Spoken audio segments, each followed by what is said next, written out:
You guys have asked for it, so here we go with the first recipe on this page. We're going to start with bone broth, and this recipe's at the end, but look at how wonderful this broth came out. It's so dark, so full of flavor, and I'm so excited about it. So to make the pozole, I'm adding the seasoned flour to the pork chunks, and I did not use a Ziploc bag for this, which I should have and which I normally do. So I'm gonna try to shake it. This is the freezer bag that the pork was in. I'm gonna try to get it coated in flour, which I suggest you use a Ziploc bag for. So once it's coated in flour, we're gonna add the pork chunks to the oil, which I already have heating in my multi-cooker. The multi-cooker is on a medium-high saute heat, and the oil should be nice and hot. You can hear that sizzle when we drop it in. I did get this pork roast already cut up from the Mexican market, and I will say the chunks are very large.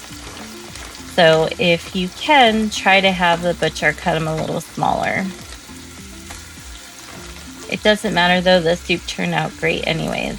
So because I didn't use a Ziploc bag, I'm just making sure that all the pork pieces have flour on them.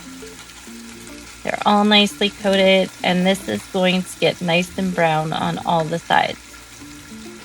I did make that pork bone broth over the weekend, and I have it stored in the freezer along with the roasted tomatillos.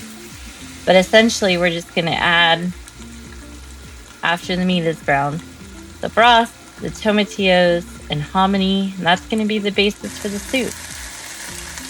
So here we have the pieces are all wonderfully brown, and I'm going to add in that pork broth that I made over the weekend. Really the key to the soup is that pork broth and the roasted tomatillos.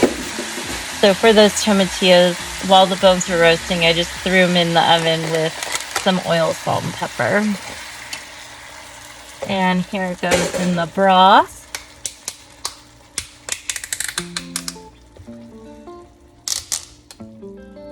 That was stored in the freezer, so it's still a little frozen. Won't matter though.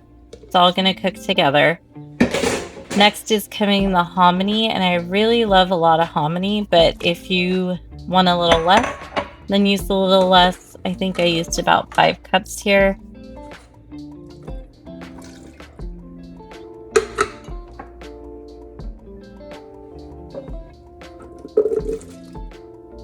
And I'm adding more. And doesn't that look delicious? And what I'm going to do is grab a lid, and I'm going to switch the function on the multi-cooker from saute to slow cook. I did this one on high for 2 hours, and it turned out wonderful.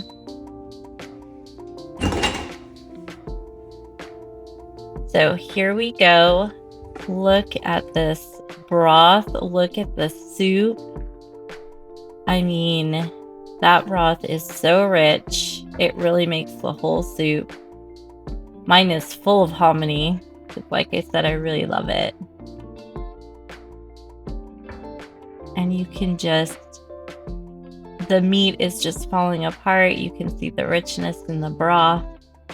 It is delicious. And this was during the weekday, so if I'm doing something like this, I'm going to prepare the bone broth ahead of time, as well as the tomatillos, and everything else comes together quick with all the toppings. Here's your screenshot.